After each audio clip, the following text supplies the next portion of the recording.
Hello, everyone. Welcome to this week's edition of Spinistry Chat. Make this one as brief as possible, and hopefully we can do it in one shot. Doesn't require much editing. Tonight, we're talking about the routes and details around our Spinistry Adventurers January trip. This is a motorized adventure near Lake Whitney. This is not a bike packing route this time around. This is specifically uh, kind of an overlanding introductory type thing and go over some of those details for the folks that have signed up for that. And I am recording this Thursday evening, and registration is still available until midnight tonight if somebody does want to still join us. And this is a no cost trip. So let's go ahead and go to the overview map for our event. And the focus is really the route for this one. There are multiple opportunities for camping and so forth. It is going to be a little chilly this weekend. We'll talk about that momentarily, but we have a 163-mile route mapped out. Most of these roads I've been on before, but not every single one of them. So this is somewhat of a scouting trip too. We may run into some spots that don't work out, and we have to turn around and start over from scratch. The route has a couple of sections where four-wheel drive could most likely be handy, may not be necessary. Probably 98% of this route is perfectly fine in a Subaru all-wheel drive. But there are a couple of spots where a little bit more clearance and a little bit true four-wheel drive may come in handy. But it's really mostly dirt roads. This is not a four-wheel drive adventure, but some of the roads we picked go to some pretty neat spots. So we'll try to do a quickie overview of what the plan is and how things are going to work. So Saturday morning, 8:30, the rally point will be just east of the Lake Whitney Dam on Highway 22. There's a little picnic area pull off. Do a satellite view here. Little picnic area pull off here off of the highway just before the Loafers Bend West campground area. The idea is to go ahead and meet outside of the campground there and meet here at 8:30. Hopefully everyone shows up. If you are signed up and you decide that you're not coming or things come up, just let us know so that we're not hanging out waiting for somebody. But that said, we're not going to wait forever. If somebody's running late, realistically, probably the latest. Hopefully we don't have to wait until 9 o'clock, but we definitely don't want to be on the road any later than 9 o'clock. So this is the rally point. My plan is to camp at this Loafers Bend Park Friday and Saturday night both. It is a 163-mile route, but more than likely, since it is mostly dirt roads, we should be able to cover it all in one day. Those of us that want to.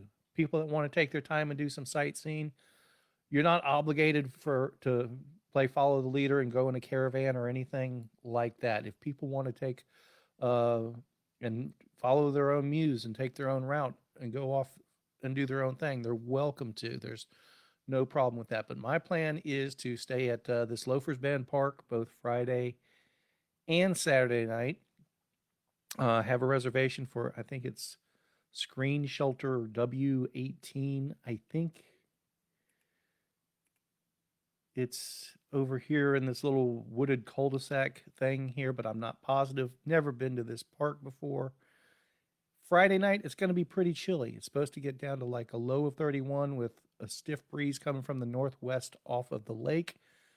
So I'm looking forward to being up in the trees in my heavy sleeping bag here. Not sure how much of a wind break that the screen shelter is going to give me or not. It's supposed to be a little warmer Saturday night. At the rally point Saturday morning, that's our rally point there outside of the park. You don't have to pay a park admission fee or anything like that. And if you want to camp you like, or some of these other campsites that we'll highlight along the way. If they're open and available and you want to check them out and stop over there, welcome to do that as well. But if you decide it's too chilly, you can bail out and head home if you're in the DFW area or the Waco area and decide it's not ideal camping. You just want to go out for a nice Saturday drive in the country. This should accomplish that. So our first stop, about a mile and a half in, we've got this little parking area with a view of the dam. So we thought we'd check that out. Anything south of 22 here, will all be brand new to me. So this will be some scouting here, the first 10, 12, 22 miles or so. But that's mostly dirt roads. Looks like we have some pretty areas to run through. See what we come across there. Catch a little bit of highway, and then we'll take mile 33. We'll go into the Steiner Valley Park. And this will be the first section that might be iffy for Subarus. My guess is we should be able to get into it, and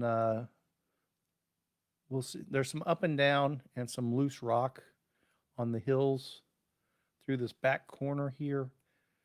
I think it's probably doable, unless I haven't been there in a couple years, unless something completely different has happened back there. Any other high clearance four-wheel drive vehicle, definitely not going to be a problem. Subarus with maybe a little bit less clearance, potentially an issue there. Worst comes to worst, you can definitely turn around, head back out, and then just meet us back out at the main road here. Getting to this point, and where I have this caution sign, the maps are a little funky. It does make it look like you're going into private property when you go back in this Steiner Ranch area. You do go through a couple of gates. It is a county road as long as you stay on the correct road. This little bypass here is definitely marked no trespassing, and up here as well. But as long as you stay, I believe, on the way I have it mapped here, it should not be a problem at all. Really pretty area, some good up and down, some winding through the woods sort of thing. A really neat little spot that you wouldn't expect from a county road. Then wind around in some cross timber stuff between Covington and Hillsboro. Some really nice stuff. We have our first store at about mile 67.5 in Covington. Wind around back roads into Blum. Another store here. We have a neat old single lane bridge crossing over the Nolan River that people like a lot. And then wind around here up towards Rio Vista, down into the Nolan River Park area. This is really pretty. There's a possibility we may do a little bit of scouting down this road here. This used to be open for our bicycle routes. I think it's closed off now. We may check it out. Then we have this here, supposedly a primitive free camping area, Chisholm Trail Park. Just going to go check it out. Never been there. It's right on the river there. So that's over 100 miles in.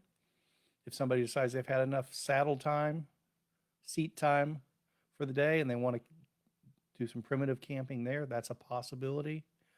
Another campground just across the Brazos here, Kimball Bend. But like I said, it is 163 miles, but it's primarily county dirt roads, some farm to market high-speed roads.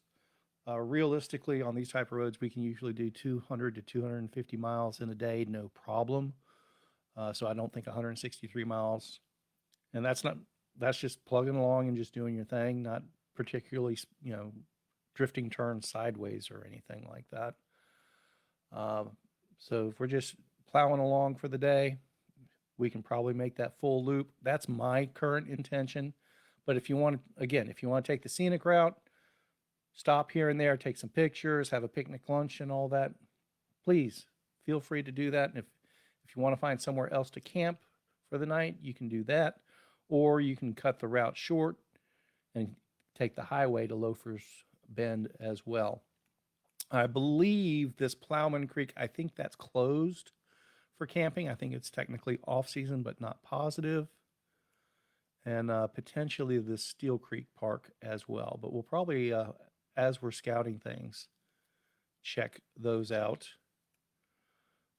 This is a neat little area that kind of winds off the highway through a wooded area and through this neat old Cedar Shores neighborhood that we found last time we were in the area. It's a really neat area, really neat stuff. So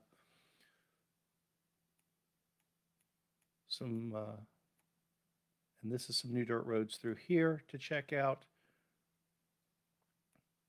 And then heading back towards Laguna Park, there's a couple of double track dirt roads here that doesn't do it justice, I can tell you that. There you go. So you can see that's double track. This was a wet area through here when I went through it last year with our scouting our Crawford routes. You can see how the water runs through here. I don't know how much rain they've had. I think this one will probably be okay. Let's check the terrain map. Terrain. It's not really reflecting it.